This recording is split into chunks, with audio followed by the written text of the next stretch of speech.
Assalamualaikum, Dr. Erik. Assalamualaikum, Dr. Ali. Waalaikumsalam.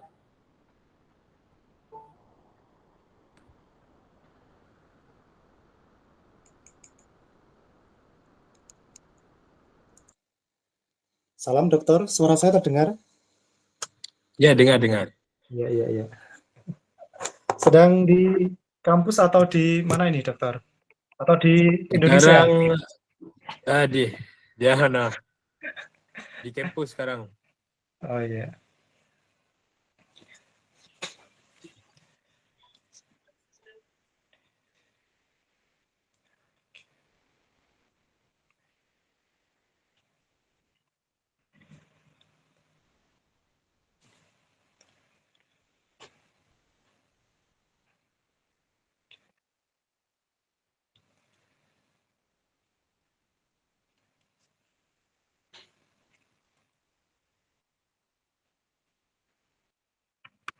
Kita mula lagi 3 minit boleh ya? Boleh dokter.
Salam Dr. Ali. Barangkali kita bisa mulai mungkin. Ya, ya, ya. Oke. Ya. Eh, Oke, Assalamualaikum warahmatullahi wabarakatuh dan selamat sejahtera semua. Saya ucapkan yang berusaha kepada Dr. Erick Burhaim, seorang pensyarah di Universitas Ma'arif Nadlatul Ulama Kebumen di Indonesia. Jadi saya ucapkan terima kasih kepada Dr. Erick kerana sudi menerima jemputan daripada Universiti Pendidikan Sultan Idris untuk berkongsi ilmu mengenai Adapted Physical Education. Okay. Selain itu, saya juga mengucapkan selamat datang kepada pelajar-pelajar di Universitas Ma'arif Nadlatul Ulama Kebumen dan juga pelajar-pelajar di Fakulti Sains Sukan dan Kejurulatihan Universiti Pendidikan Sultan Idris. Selamat datang ke program ini. Saya mohon untuk semua memberikan fokus kepada Dr. Erick ini kerana Dr. Erick ini adalah seorang dosen, pensyarah yang luar biasa. Okay, ramai yang mengenalinya dengan banyak penyelidikan, research yang telah dibuat. Okay, so kepada pelajar-pelajar di Fakulti Sains Sukan, ini adalah peluang sebenarnya sebab anda nanti juga akan menghadapi, akan berdepan juga dengan ramai jenis atlet dan termasuklah disabled atlet. Okay, so silakan pastikan anda semua hadir sepenuh masa kerana kita akan ada bagi link kehadiran sebentar nanti ya. Okay. Jadi tanpa membuang masa, Dr. Erick, kita boleh bercakap sama ada bahasa apa yang bolehlah, bahasa Indonesia boleh, bahasa Melayu boleh, bahasa Inggeris boleh sebab saya pasti semua orang boleh faham. Okay. Jadi dipersilakan Dr. Erick.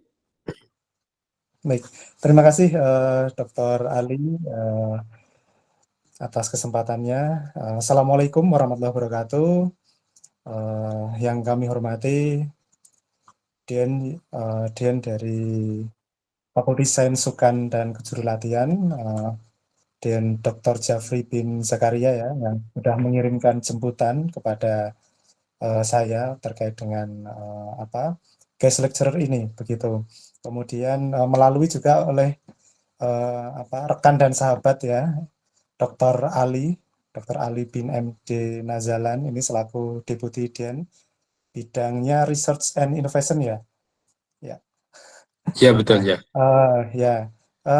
Terima kasih dokter sudah memberikan waktunya, memberikan kesempatannya, dan ini peluang tidak hanya bagi saya, tapi juga bagi pelajar-pelajar kami, student kami, mahasiswa-mahasiswi kami yang ada di UMNU Kebumen begitu. Kebetulan di sini kami mengampu mata kuliah di dua program studi yang berbeda. Yang pertama program studi pendidikan olahraga, Sports Education, di semester 6 itu ada mata kuliah Adapted PE.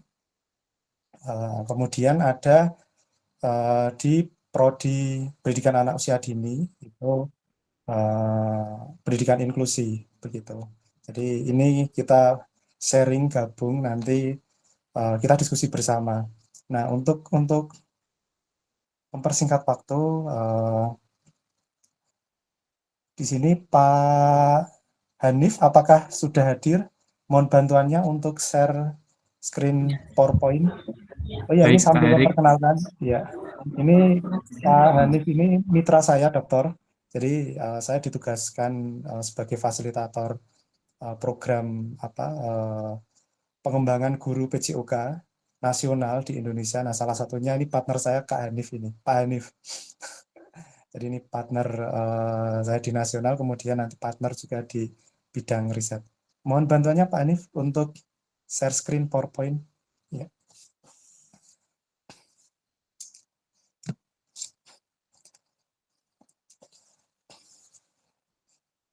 Baik, terima kasih. Nah, untuk pagi hari ini kita akan berdiskusi, kita akan sharing ya. Di sini saya tidak akan memberikan materi teori yang terlalu mungkin berat barangkali, tapi kita akan mencoba menganalisisnya lebih ke aplikatif. dan bahasannya barangkali memungkinkan kita untuk bekerja sama dalam riset ataupun barangkali ada peluang ke depan untuk kami sebagai atau pensyarah atau penyelidik mungkin di UPSI mungkin sebagai bentuk kolaborasi antar bangsa ya barangkali ke depannya. Nah, untuk tema kita diskusi kali ini adalah pendidikan jasmani adaptif ya untuk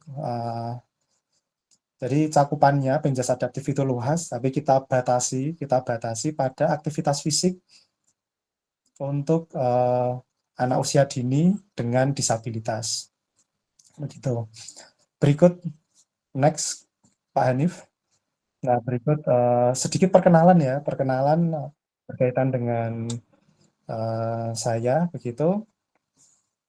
Nah, ini kurikulum vitae. Nama saya Erik Burhain, biasa dipanggil Pak Erik. Karena saya dari Jawa, biasanya dipanggil Mas. Tapi kalau untuk rekan-rekan nasional biasanya Kak Erik begitu, Kak Erik begitu, atau Pak Erik begitu.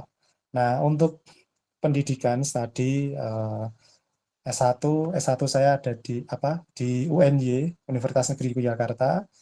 Kemudian S2 master student itu dari UNY juga. Nah, untuk S3 saya studi doktoralnya di Universitas Pendidikan Indonesia tahun 2022. Nah, selain itu saya ada gelar non akademis keprofesian yaitu AIFO. Nah, di sini ada ID Researchers, ada Scopus ID, ada WOS juga. Kalau di Indonesia ini ada Sinta, ID Sinta. Jadi khusus kalau ada yang punya Sinta ID kemungkinan itu adalah peneliti atau akademisi dari Indonesia. Nah, untuk bidang keahlian saya itu pendidikan olahraga, tapi khususnya ke pendidikan jasmani adaptif, kemudian olahraga disabilitas, lebih ke pembelajaran disabilitas gitu. Nah, saya di program studi pendidikan olahraga. Nah, untuk organisasi profesi yang saya geluti itu ada atau pengalaman ya. Nah, yang saat ini sedang berjalan itu di Fasilitator Nasional Program Pengembangan Keprofesian Guru PJOK.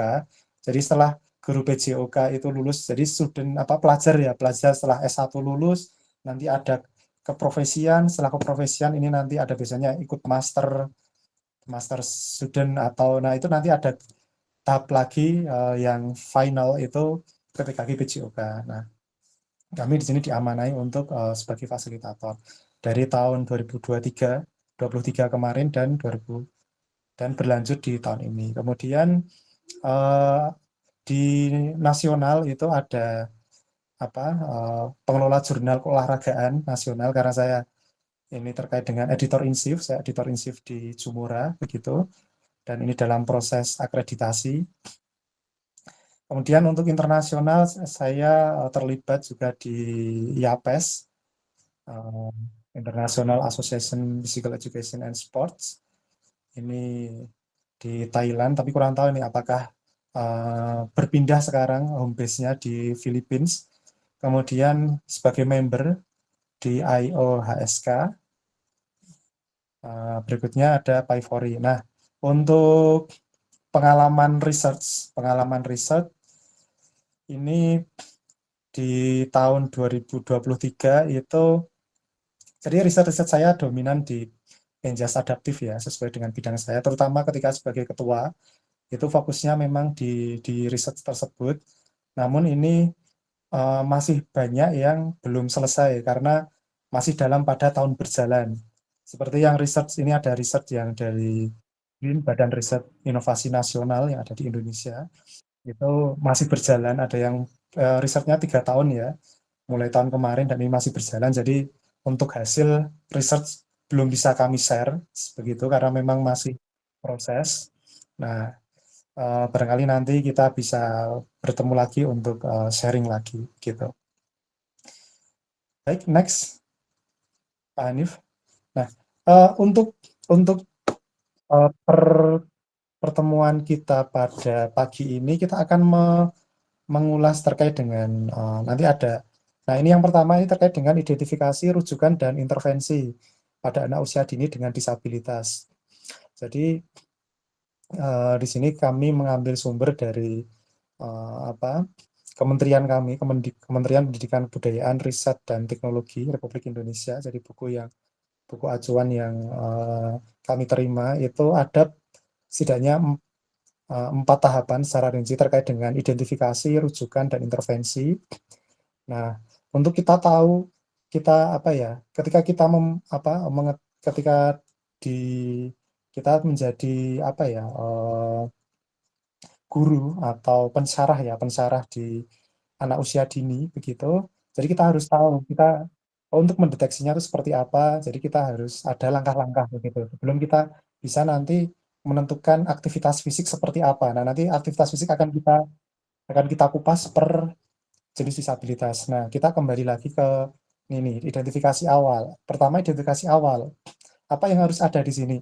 Nah, pertama kita harus tahu identifikasi awal apakah anak mengalami hambatan atau penyimpangan fisik. Nah, ini juga didasarkan. Jadi kita di identifikasi awal itu bahkan apa ya, kita juga harus didukung juga dengan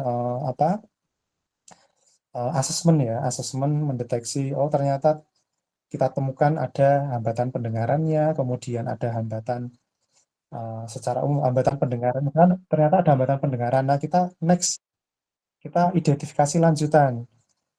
Kita kumpulkan informasi yang spesifik. Oh, ternyata di pendengarannya ketika diberikan instruksi, misal identifikasi awal apa siswa ini diberi student kita yang anak usia dini ini mungkin di usia 3 tahun kita berikan apa namanya kita beri apa ya kita beri instruksi. Oh, ternyata dia tidak merespon secara cepat. Oh, kita bisa juga, kita identifikasi lagi dengan lanjutan, barangkali pendengarannya mungkin. Nah, kita kumpulkan informasi yang lebih spesifik. Kemudian kita lanjutkan dengan rujukan. Kita rujuk, nanti dimulai dari hasil, untuk rujukan, ini dimulai dari ketika hasil penilaian perkembangan anak yang belum sesuai dengan standar tingkat pencapaian perkembangan anak. Kalau di Indonesia ini STPPA. Jadi kalau di formatnya itu jadi ada standarnya baik itu dari sisi motorik, kemudian bahasa dan seterusnya.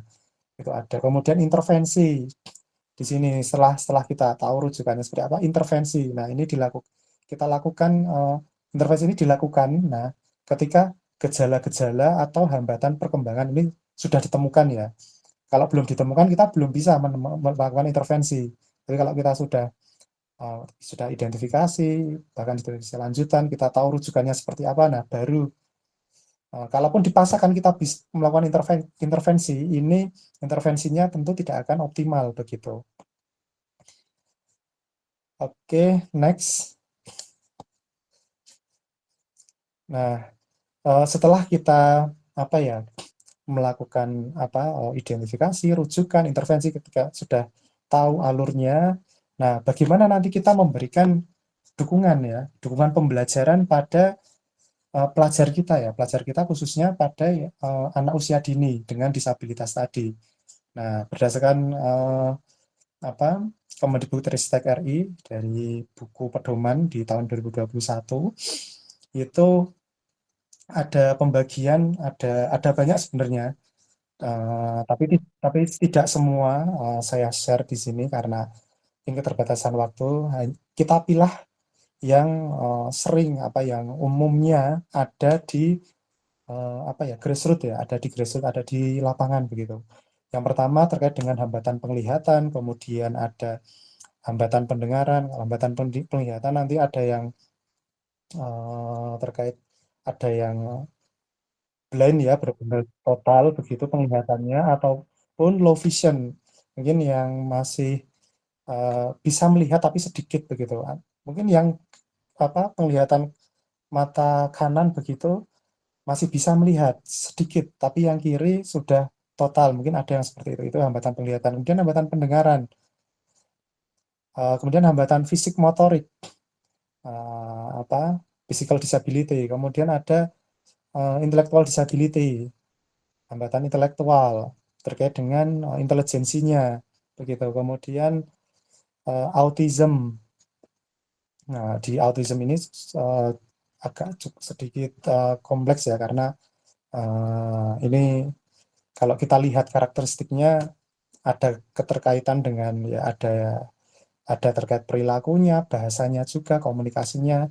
Nah, kemudian eh, gangguan pemusatan perhatian begitu, atau ADHD ya, Attention Deficit Hyperactive Disorder. Nah, yang terakhir nanti akan kita breakdown berkaitan dengan dukungan pembelajaran dan aktivitasnya seperti apa, yaitu hambatan komunikasi dan bahasa. Nah, kita coba next slide berikutnya, kita akan breakdown satu persatu terkait dengan hambatannya, nah jenis dukungannya seperti apa, dan bentuk aktivitasnya. Nah, seperti yang disampaikan tadi di awal bahwa untuk diskusi kita kali ini kita akan membahas yang paling inti adalah jenis dukungan apa yang dibutuhkan oleh anak usia dini pada jenis hambatan tertentu dan aktivitasnya seperti apa. Nah, ini untuk hambatan penglihatan. Hambatan penglihatan kita bisa memberikan yang pertama jenis dukungannya itu dengan alat dengan sentuhan bunyi. Karena peserta didik ini kan student ini ada hambatan di visualnya ya. Berarti ada terbatasan. Nah, kita coba optimalkan dari sisi pendengarannya dengan sentuhan bunyi. Ini dengan bentuk aktivitasnya adalah bola, kita buat bola dengan berlonceng mungkin. Nah, ini kemudian tiang yang mengeluarkan suara, kemudian garis batas yang diberi instrumen suara, misalkan seperti itu. Kemudian jenis dukungan berikutnya, kita berikan juga instruksi yang spesifik. Nah, maju, mundur, misal gerak, kita gerak melempar bola, tadi misal bola lonceng tadi ya, gerak melempar bola, maju, mundur, kiri kanan, atau lompat, atau stop, berhenti. Nah, seperti itu. Kemudian kita berikan juga instruksi dengan sinyal. Sinyal bisa berupa dengan kode suara peluit, atau dengan tepuk tangan, atau dengan lonceng atau bel,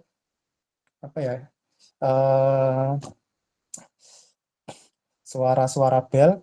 Nah, kita bisa juga menggunakan peralatan dengan warna yang mencolok. Nah, ini mungkin ada pertanyaan nih bagi pelajar sekalian ya. Loh, Pak Erik, kalau hambatan penglihatan ini kan mereka tidak bisa melihat, tapi kok kita memberikan dukungan dengan peralatan dengan warna yang mencolok. Nah, kita balik lagi karakteristik.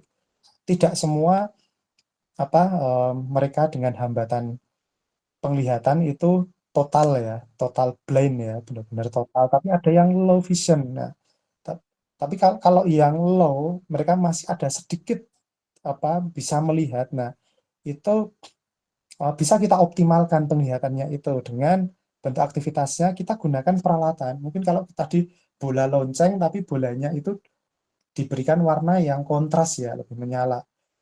Dan warnanya itu apa? Kita juga harus uh, diskusikan dengan anak dengan hambatan ini begitu. Oh, dengan warna ini dia bisa melihat mungkin dengan warna orange atau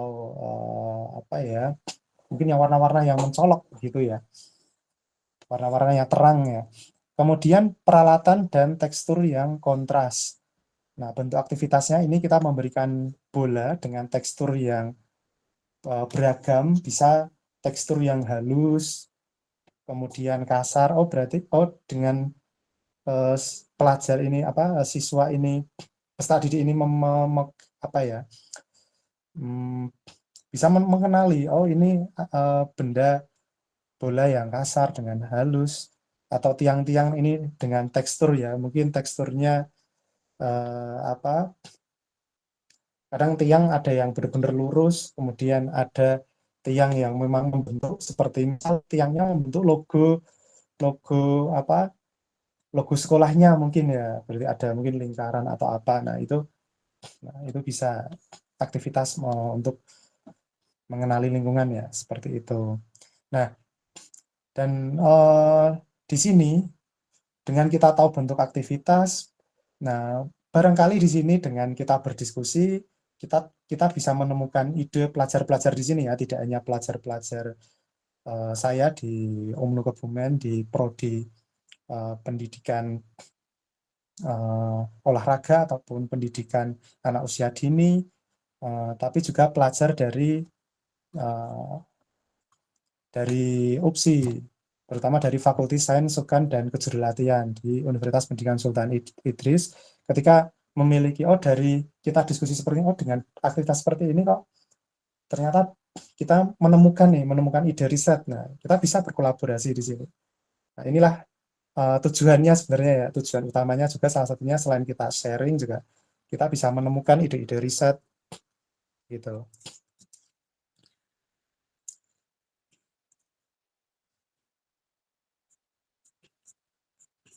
Baik, kita next.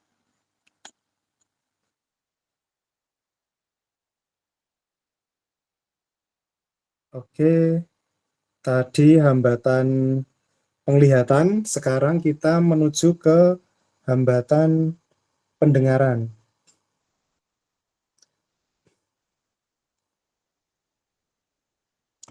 Nah, untuk hambatan pendengaran ini ada berbagai jenis juga untuk dukungannya. Yang pertama, kita menggunakan bahasa nonverbal. Nah, bentuk aktivitasnya seperti apa? Kita bisa menunjukkan gambar. Jadi kita biasa itu student-student itu melakukan riset itu dengan gambar-gambar visual begitu, dengan menunjukkan benda atau dengan bahasa tubuh ya, yang itu merupakan bahasa nonverbal. Nah, jenis dukungan berikutnya yaitu pengucapan kalimat yang perlahan. Nah, ini ini barangkali juga pertanyaan ini seperti yang tadi ya. Yang tadi itu hambatan penglihatan tadi tidak semua peserta didik itu total juga, bahkan pendengaran juga tidak semua peserta didik itu mengalami hambatan pendengarannya itu total, tapi ada juga yang masih bisa sebagian, baik itu keduanya itu sebagian mendengar masih bisa terdengar sedikit atau salah satunya. Nah, itu bisa kita optimalkan bentuk aktivitasnya dengan mengucapkan kata per kata dengan perlahan dan jelas. Nah, berikutnya jenis dukungan berikutnya adalah bahasa isyarat yang sederhana. Jadi di sini kita bisa memberikan bentuk aktivitas berupa memberikan aba-aba untuk memulai sebuah gerakan. Nah, sorry ini typo begitu. Jadi misalkan geraknya itu maju, mundur, loncat. Jadi aba-aba misalkan kita maju, tangan telunjuk kita mungkin memberikan kode maju, atau ke kanan kita memberikan arah kode tangan kita ke kanan, aba-aba ke kanan, kemudian tangan kita ke kiri untuk memberikan aba-aba agar peserta didik itu loncat ke kiri, sambil kita juga sambil melakukan gerakan tersebut ya. Kita sambil menunjuk arah ke kanan, kita sambil loncat misalkan ke depan, kita sambil loncat ke depan seperti itu. Nah, kita juga butuh yang namanya tabel aktivitas. Nah, kita berikan tabel aktivitas yang berisi instruksi aktivitas yang perlu dilakukan. Ini juga perlu juga. Next, Pak Hanif. Ya, terima kasih. Berikutnya adalah hambatan fisik dan motorik.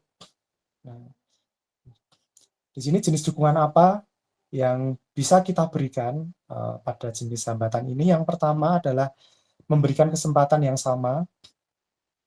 Jadi bentuk aktivitasnya itu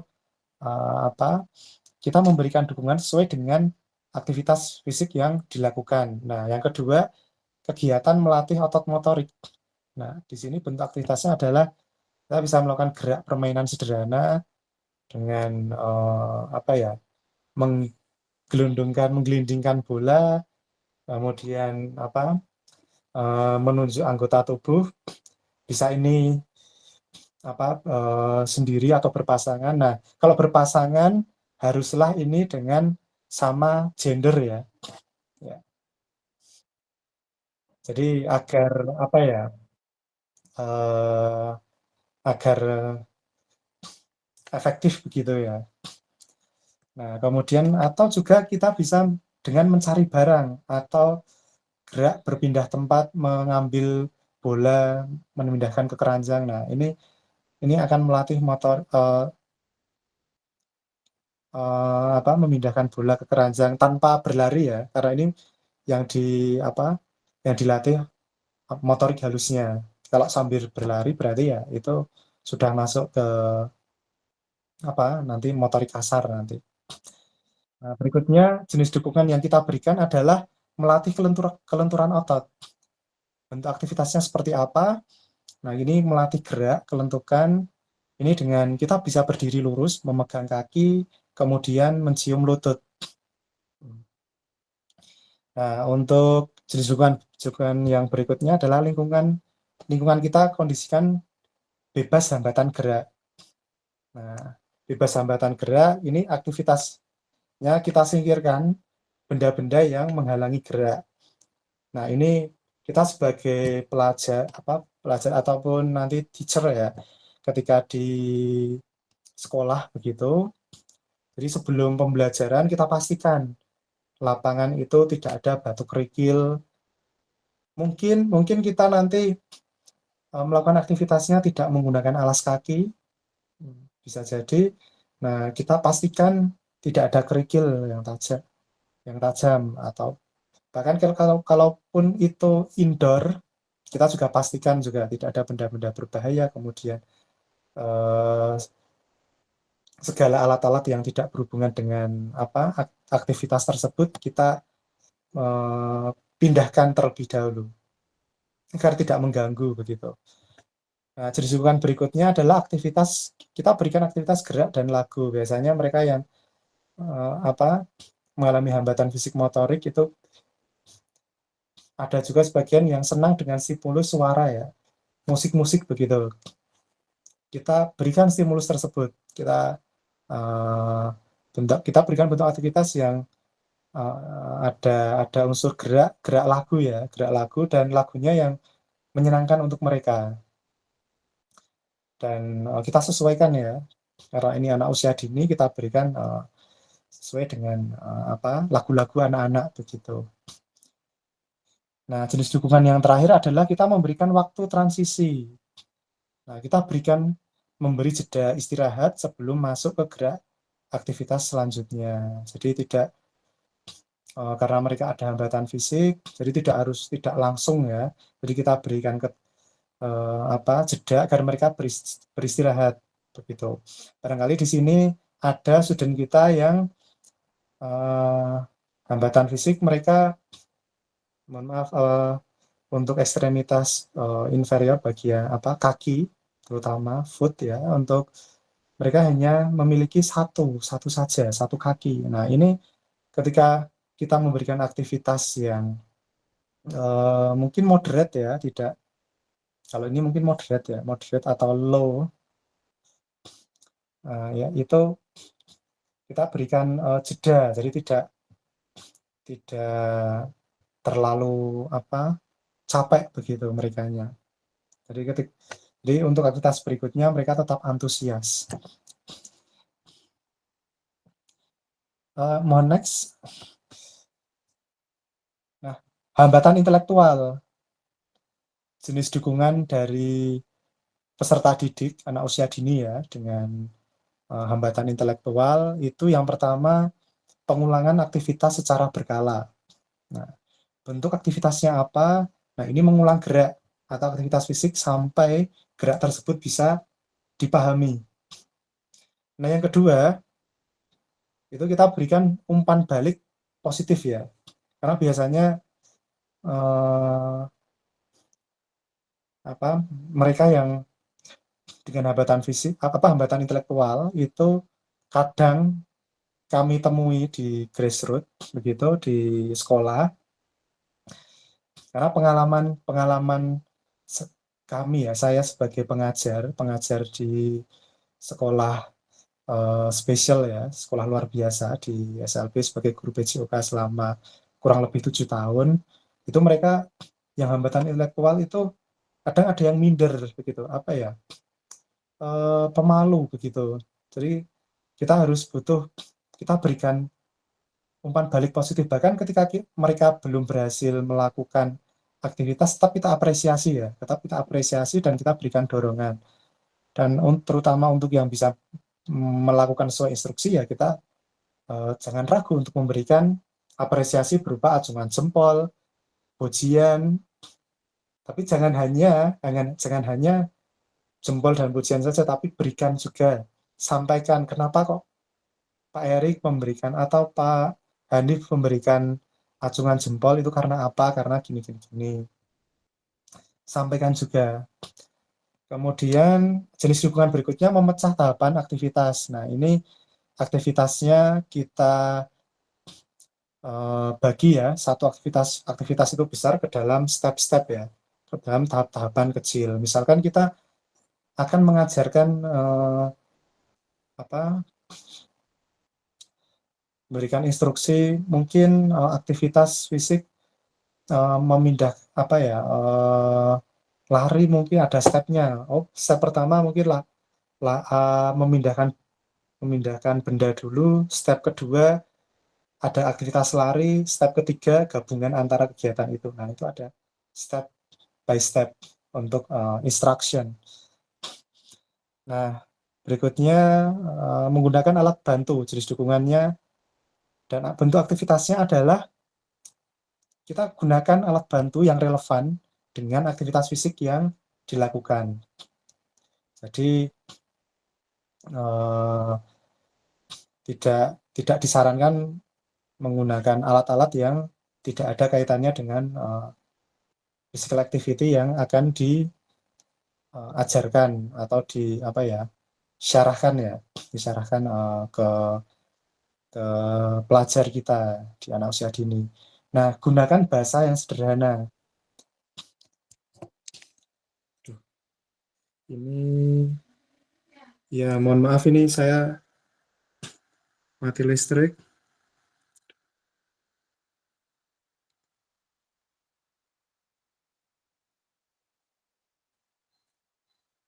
Aduh. Alhamdulillah.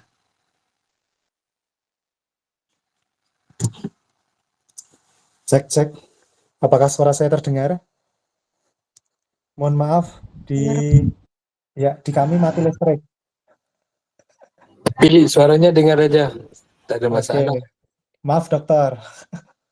ada mati listrik ini, jadi wifi langsung mati ini. Tidak ada masalah. Oke.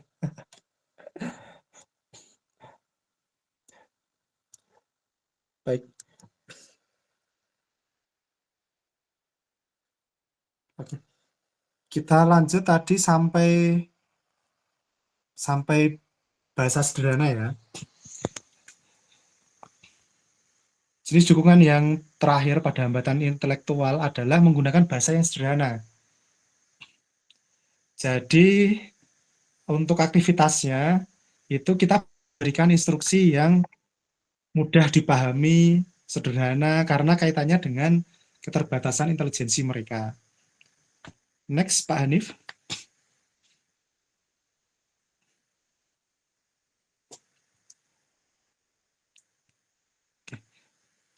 Nah, berikutnya adalah hambatan autism spectrum disorder. Nah, ini jenis dukungannya itu ada 4. Yang pertama, kita atur nada bicara kita. Nah, bentuk aktivitasnya seperti apa? Nah, pada saat aktivitas fisik kita gunakan suara-suara yang lembut, yang tenang saat melakukan instruksi ya. Kemudian jenis dukungan berikutnya adalah kita persiapkan hal-hal yang tidak terduga. Nah, bentuk aktivitas fisiknya seperti apa? Kita pasang alat pengaman sebelum melakukan aktivitas fisik ya. Jadi, misal di tempat indoor itu kita berikan matras mungkin ya. Barangkali nanti ada peserta atau pelajar kita yang tiba-tiba kalau hanya lantai biasa tiba-tiba mereka berguling atau mereka menjatuhkan diri. Nah, kalau kita ada matras, kita persiapkan matras atau apa ya, alas yang sesuai apa ya, seperti apa ya, seperti matras-matras yang untuk bela diri seperti itu ya, untuk karate. Nah, itu matrasnya kan empuk itu. Nah, jadi aman ketika mereka menjatuhkan diri, tidak keras begitu. Berbeda kalau, nah itu salah satu kita persiapan alat-alat yang pengaman begitu dalam aktivitas. Nah, jenis dukungan berikutnya adalah berkomunikasi dengan baik. Bentuk aktivitasnya adalah kita mengkomunikasikan tujuan aktivitas atau hasil yang diharapkan. Nah, jenis dukungan berikutnya adalah kita mengembangkan sistem informasi yang alternatif ya. Nah, kita bentuk aktivitasnya seperti apa, itu kita memfasilitasi anak untuk dapat mengkomunikasikan perasaan dan pikirannya baik melalui verbal dan nonverbal. Next, Pak Hanif.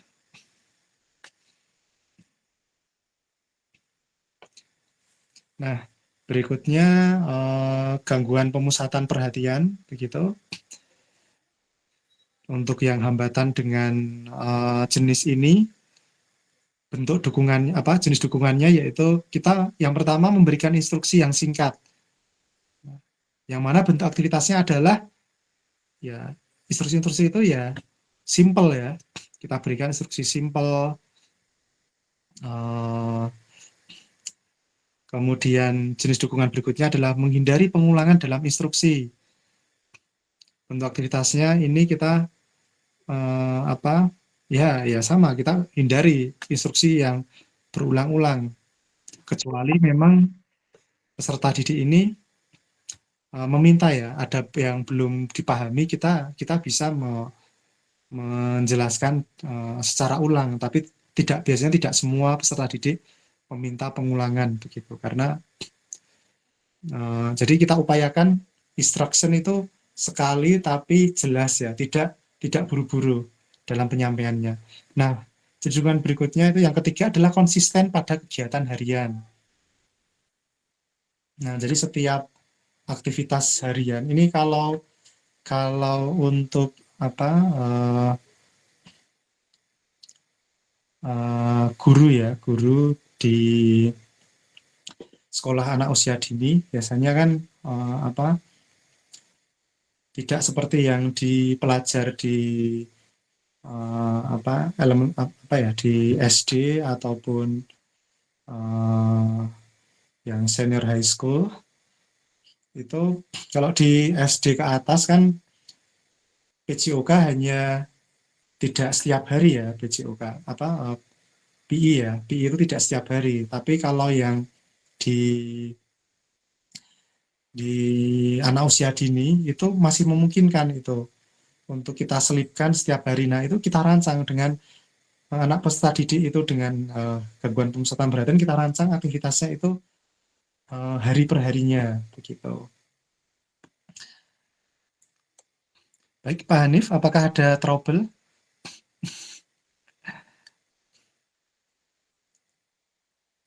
Mohon bantuan di-share Pak Hanif untuk PowerPoint-nya agar bisa diakses oleh peserta, Kak.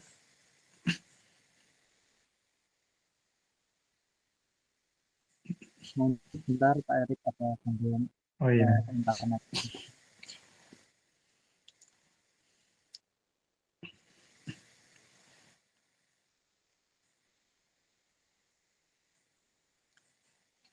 Baik para pelajar dan Dr. Ali, mungkin para dosen dari UMNU Kebumen yang sudah hadir, barangkali nanti ada pertanyaan mungkin bisa langsung dimasukkan di kolom chat, jadi setelah pemaparan selesai kita bisa diskusikan bersama, mungkin begitu ya Pak Ali ya. Nah, kita lanjutkan di paparan berikutnya. Nomor keempat itu jenis dukungan adalah memberi tempat yang menenangkan diri. Nah, bentuk aktivitasnya itu kita berikan ruang khusus ya. Jadi saat kita memberikan aktivitas fisik itu kita berikan space, ruang khusus untuk untuk peserta didik ini juga meluapkan emosinya. Misalkan punching bag ya. Ini mungkin relate ya, seperti saya ketika dulu sebagai pelajar, ketika mengerjakan tugas buntu mungkin ya, buntu tidak ada ide, biasanya karena waktu itu saya aktif di karate, lari ke dojo, mendekat ke samsak ya atau punching bag, sudah pukul-pukul itu kita luapkan emosi kita ya, apa ya. Nah, ini juga mereka dengan peserta didik dengan hambatan pemusatan perhatian ataupun perilaku ya, itu juga kita fasilitasi juga mereka. Jadi kalau yang pengalaman kami ketika tidak diberikan seperti itu mereka menyalurkannya secara tetap, jadi mereka tuh harus disalurkan ya. Nah, kalau seperti ini kan penyalurannya positif ya, dengan punching bag. Tapi kalau mereka tidak difasilitasi ini ya, pengalaman yang kami dapatkan, mereka memukul temannya, begitu tiba-tiba memukul temannya karena mungkin sedang terbawa emosional marah-marah dari rumah atau dari lingkungan. Nah, jenis dukungan berikutnya adalah kita melabeli alat-alat. Kita memberikan label nama-nama alat, kemudian termasuk juga lokasi ya dalam penyimpanannya. Nah, jenis dukungan yang terakhir adalah libatkan ya dalam permainan kelompok. Ya, karena mereka ini mengalami hambatan pemusatan perhatian dan mungkin perilaku ya. Jadi kita berikan kita setting ya permainan atau pengelompok yang mereka itu bisa terlibat secara tim. Jadi mereka itu terasah secara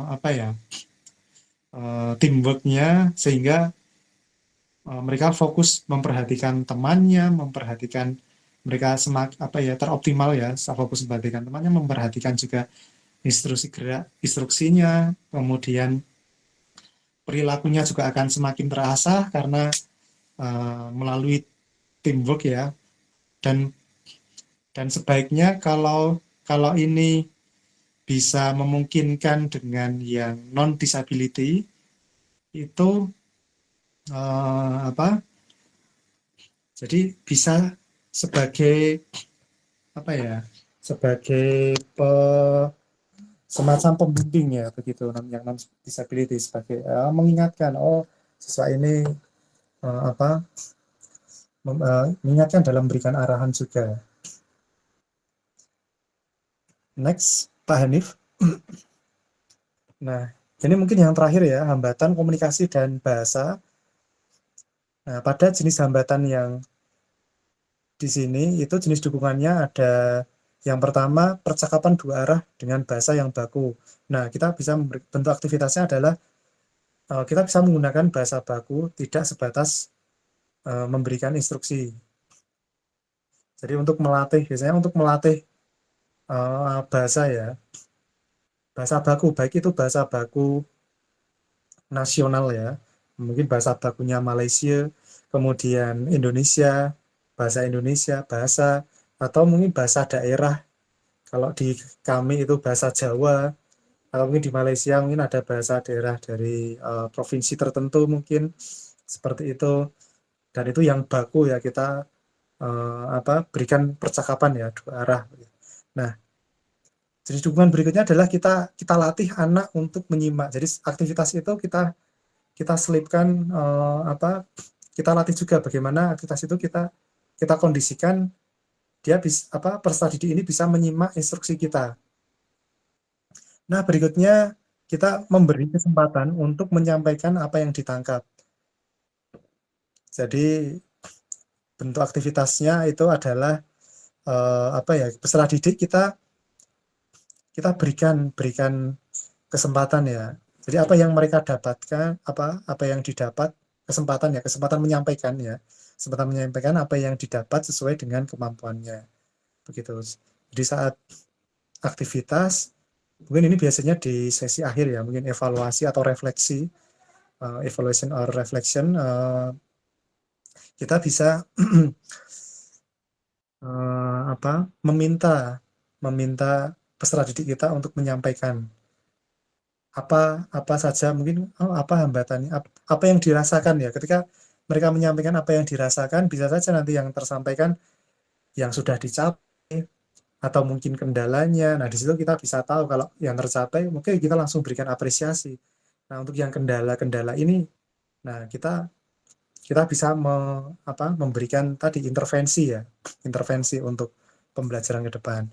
Nah, jenis dukungan yang keempat adalah memberi kesempatan untuk berinisiatif. Bentuk aktivitasnya adalah kita mengatur suasana kelas ini agar mendorong anak untuk berinisiatif pada percakapan ya. Jadi ada percakapan, discussion. Jadi discussion itu tidak hanya satu arah ya, tapi dua arah. Atau mungkin multi arah. Tidak hanya guru dengan pelajar ini, tapi antar pelajar dan guru. Jadi bahkan bisa berbagai arah, multi arah. Nah, jenis dukungan yang terakhir adalah kita memberi banyak kesempatan untuk berbicara. Tadi inisiatif ya, mereka inisiatif pada pembicaraan, juga kita tidak membatasi mereka untuk berbicara. Biarkan mereka menyampaikan pendapatnya. Nanti di sini peran teacher ya di sini sebagai fasilitator ya. Sebagai fasilitator kita mengakomodasi dan kita pilih mungkin kita pilih ya apa yang sesuai, kemudian mungkin sesuai dalam arti mungkin bisa langsung kita apresiasi, kemudian apa yang mungkin bisa kita intervensi, kita berikan langsung. Nah, ini untuk kita tahu apa kendala atau hambatan mereka yang alami selama aktivitas, tentu kita tidak boleh memberikan batasan begitu.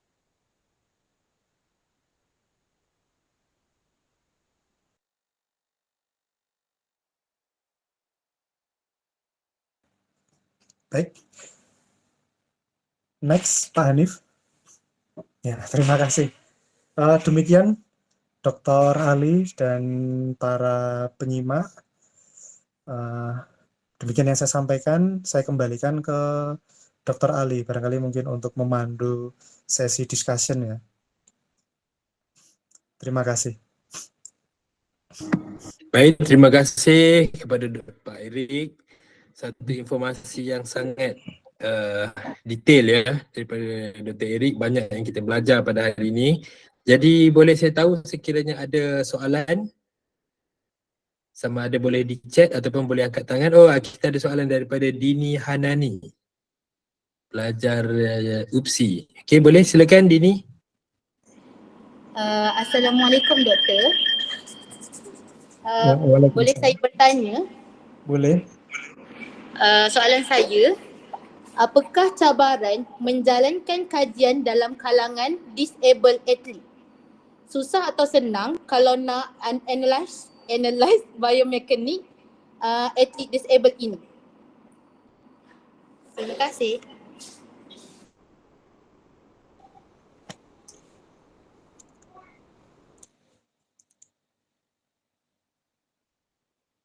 Baik. Untuk pertanyaannya, mungkin saya coba, boleh dokter kami tanggapi secara langsung atau atau kita tampung atau bagaimana nih dokter? Dokter Ali. Kita satu dia tanya terus jawablah, lagi mudah kan. Oke. Kita lupa Baik, pula dokter. jawapan. Ya. Untuk pertanyaannya dari pelajar dari UPSI, dari Dini Hanani, terkait dengan tadi untuk suara. Tadi di sini untuk suara agak kurang jelas, tapi saya coba untuk menyampaikan pertanyaannya dulu, bahwa apakah yang ditanyakan itu terkait dengan tadi olahraga disabilitas kaitannya dengan biomekanik begitu?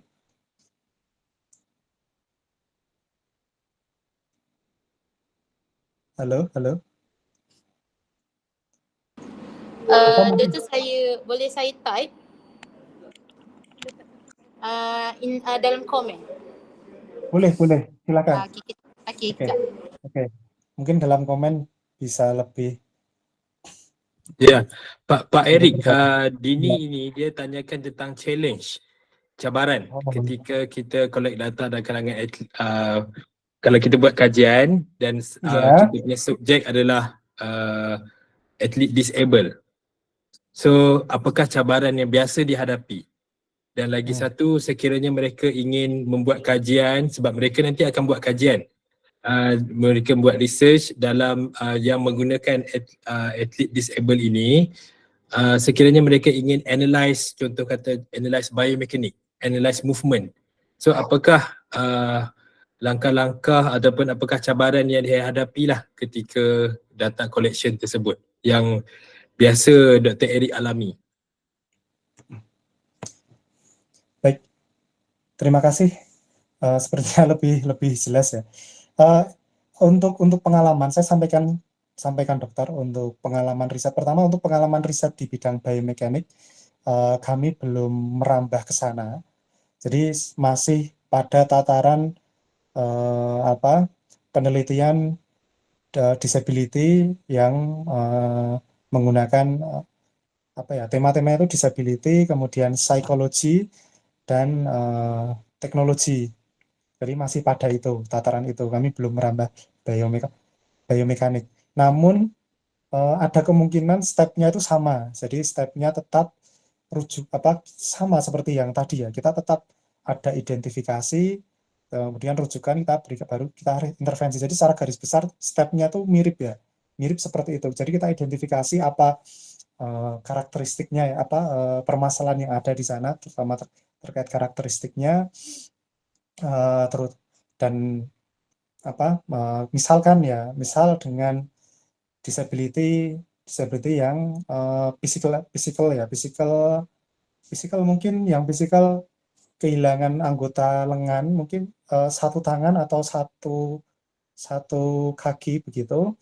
Jadi prinsip biomekaniknya tetap, mungkin kita teori-teori sama, hanya nanti pelaksanaannya mungkin akan penyesuaian. Dan untuk dalam hal ini, dalam biomekanik ini, yang kami ketahui riset seperti ini di Indonesia belum ada begitu. Barangkali mungkin bisa kita kolaborasikan, Dr. Ali, kita bisa bisa kaji lebih mendalam, kita barangkali riset antar bangsa begitu. Barangkali di UPSI ada funding research. Karena kalau di UMNU Kebumen, di kampus kami itu untuk funding itu belum ada. Jadi riset-riset yang kebetulan ini ada total ini yang berjalan 8 kurang lebih riset yang saya jalankan selama sebagai pensyarah di tahun 2023 dan 2024 ini. Dan mungkin ini sebagian masih berjalan ya sampai 2025 karena multi year. Itu pendanaannya dari pihak nasional ya. Dan saya masih belum menemukan untuk skema antar bangsa begitu. Jadi barangkali nanti yang di UPSI melalui Dr. Ali, ini kan dekan ya, kalau di kami bahasanya dekan, itu dekan di bidang penyelidikan, research and development ya mungkin ya, di bidang riset. Nah ini barangkali ada memungkinkan funding riset, kita bisa mungkin di Malaysia atau kita komparasikan di Malaysia seperti apa, di Indonesia seperti apa, terkait biomekanik seperti itu ya. Kalau secara rinci saya belum bisa menampilkan ya, tapi tetap kita tahap per tahapnya tetap yang pertama ada identifikasi tadi ada identifikasi awal dan rujukan. Identifikasi awal itu kita cek dulu permasalahannya itu apa. Oh ternyata permasalahannya kalau ini atlet ya, kalau ini atlet misal kita permasalahannya untuk mengoptimalkan lompatannya ya, lompatan mungkin yang atletik lompat jauh mungkin atau lompat tinggi.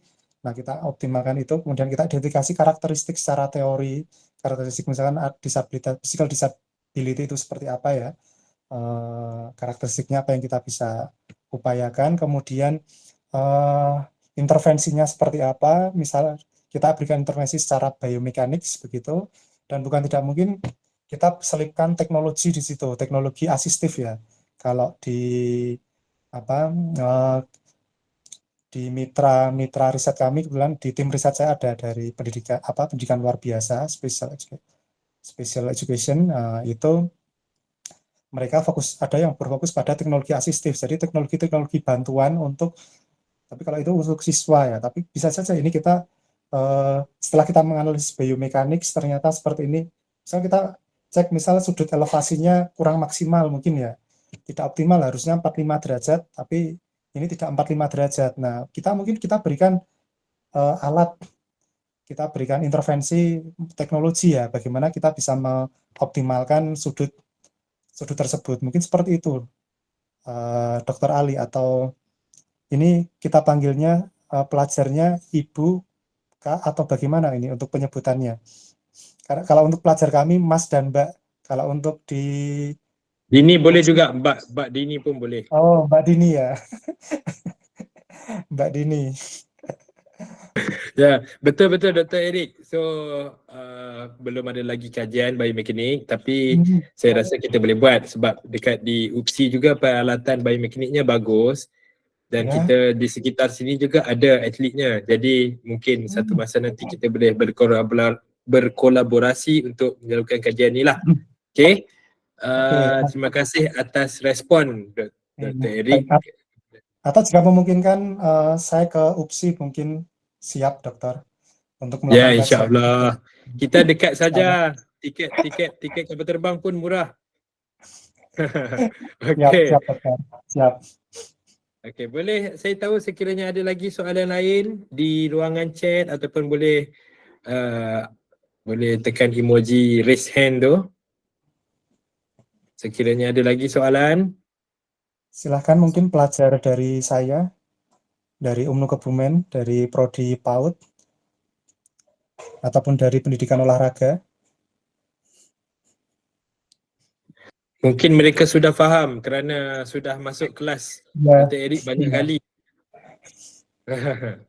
Iya, karena ini kebetulan mata kuliahnya relate dokter. Mata kuliah ini dan di semester ini ada.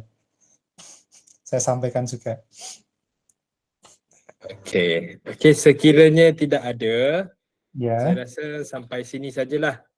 Baik, Okey, baik dokter.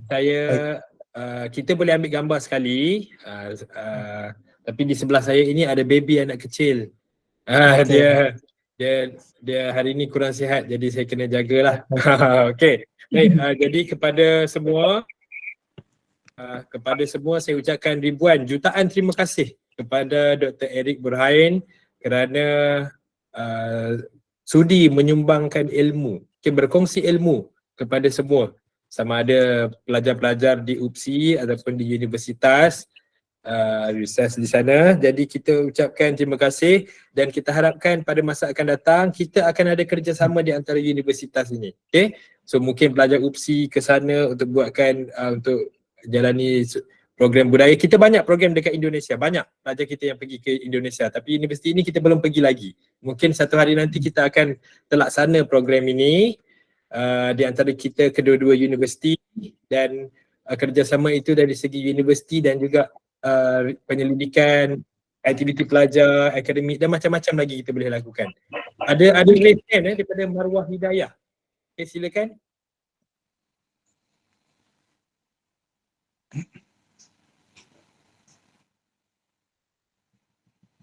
Ada tadi angkat tangan ke tekan saja? Mungkin tidak jadi dokter. Mungkin kepencet dokter. Okey, baik, bolehlah kita angkat kita on kamera masing-masing untuk sesi ambil gambar. Dr. Erik boleh ambil gambar ya? Baik.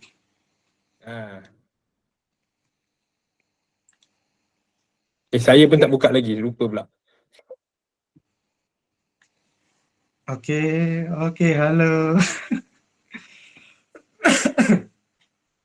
Dini ambil gambar Dini. Siapa-siapa nak ambil gambar?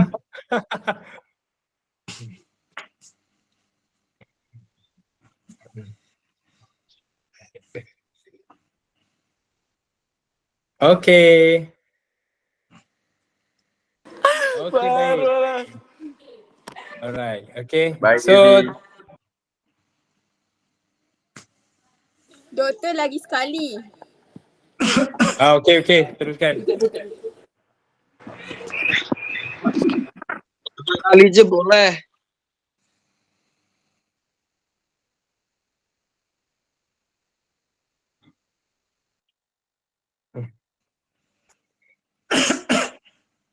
Okay, Yeah, settle. one more. Okay, One more. 1, 2, 3. Malunya semua. Terima kasih Dr. Erik. Iya. Okay, selesai ya, Dini. Selesai. Okay, baik. Terima kasih banyak Pak Erik. Kita akan thank ketemu you. lagi. Kita akan keep in Terima touch ya, kasih. Dr. Erik. Ya, kita sering-sering. Dan mungkin akan ada MOU, dokter. MOU atau Ya, insyaAllah. Ya, InsyaAllah. baik. Terima kasih. Kita saya matikan dulu rekamannya.